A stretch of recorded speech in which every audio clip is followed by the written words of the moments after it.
Well, your let me friend? say this. Let me say this. So during the time before I went over, I was in the middle of working on a documentary with another person, another a guy here in the United States who was actually from England. His name was Bobby Razak. So he Yeah. was doing a film called The Fallen Warriors that's on Prime right now. Yeah. But Bobby wanted to come over with us, and he said, "Lisa, I'll come over. We'll film you guys over there for the documentary he was doing." And he kind of looked out for us while we were there because I was nervous about being there. I was actually afraid. But I trusted God that we would be okay. And Why was you afraid?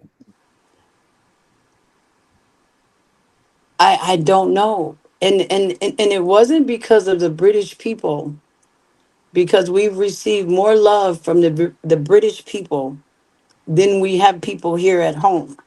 Yeah. So it wasn't that.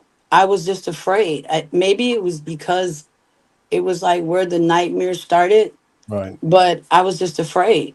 And so a couple people said, be really careful and not to trust Kevin. And I went to him and I said, Kevin, I'm a straight shooter. And I've been told by three people not to trust you. So I want to be a part of everything going on with this financially. And he looked me right in my face and he said, I would rather be in my grave than to steal one penny from Gerald McCLELLAN. Yeah. And probably 85 to 90% of the money never came over. Never came over. And that's money that, when you say 80 or 90% of it, you mean money that was clearly revenue from the ticket sales for this big event, for the dinner event. From And the ticket sales, the auction, yeah. How much we would you had estimate that to be? over $1 million was raised that night. Oh, Good Yes. Lord. Over over 700,000 was raised just on the auction. yes. And if you look up Bobby Razak, Yeah.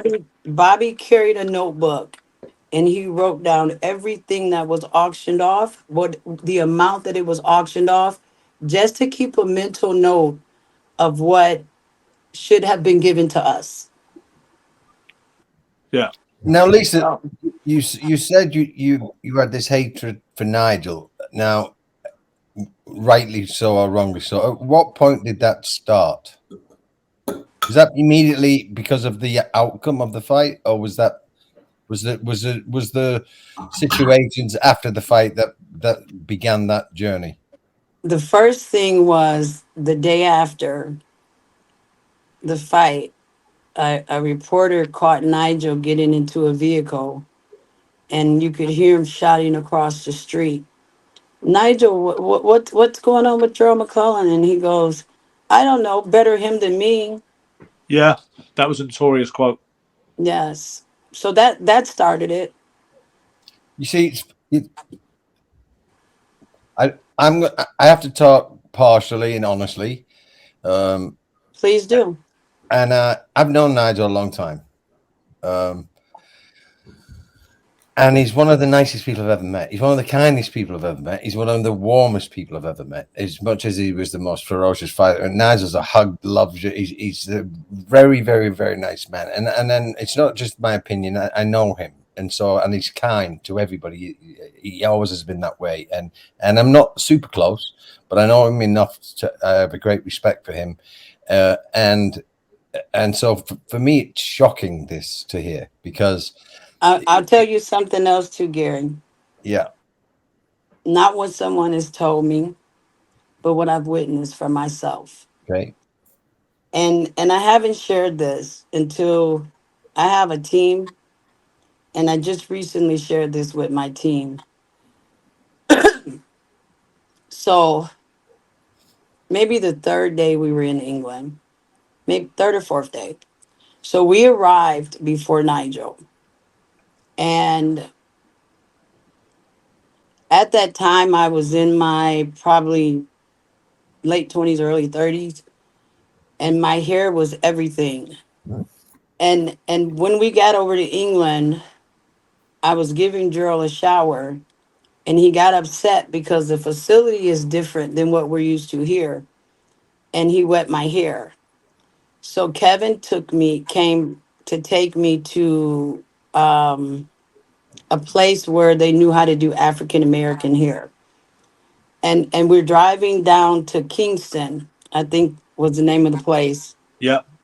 And Nigel is just arriving to the hotel. And he called Kevin, and the phone rang, and it came through to Kevin's phone. And one of the reasons, Gary, that I was really open to closure, because when I was looking on the internet that night, I saw that Nigel was a pastor. Yeah. So that kind of made me feel, Safer, I guess. yes. And so Kevin's phone rings, and it's Nigel on the other end, just arriving at the airport. Excuse me. And he says, "Why the fuck do you have me at the same hotels with the McCLELLANs? They're fucking beneath me." And I'm like, wow.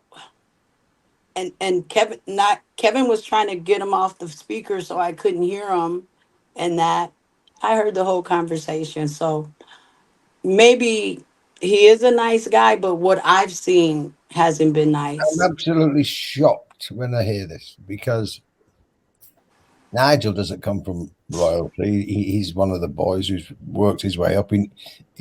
I've never felt or seen him think he's above anyone.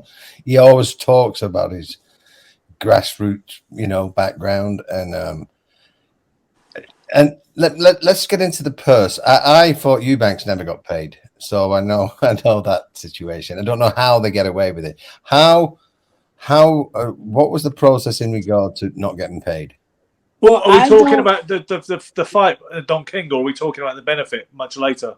Well, did he get paid for the fight? Talk to me, Lisa. Well, he got paid for the fight, but it was only like £63,000. Right. What was he guaranteed contractually? We never seen the contract. I've requested it through the media from Don King, and he's never shown us. You once told me, Lisa, that when we were talking privately about 8 years ago, you said that you had reason to believe that King wasn't overly fond of Gerald going into the fight, and that King had a grudge against Gerald based on There, something that you spoke to me about. there were Is a that lot of issues, and I'm only basing this. Of course, I've talked to the guys that were in Florida with Gerald when they were training before they came over to England. So over the years, I've stayed in contact with a lot of those guys, and just from what I was told, there was a lot of feuding going on between him and Don yeah? before Gerald left Florida. Yes. No, I mean anyone who would take a penny from Gerald for me is the devil. It's like I didn't get paid, but that's a whole nother thing.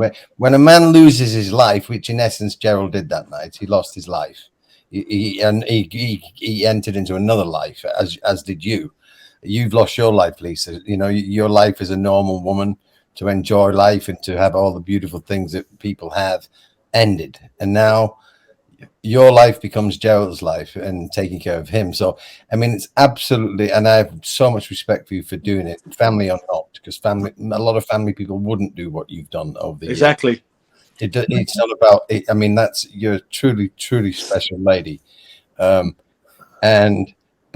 when a man loses his life, like him or not, you're the devil if you don't take care of that person.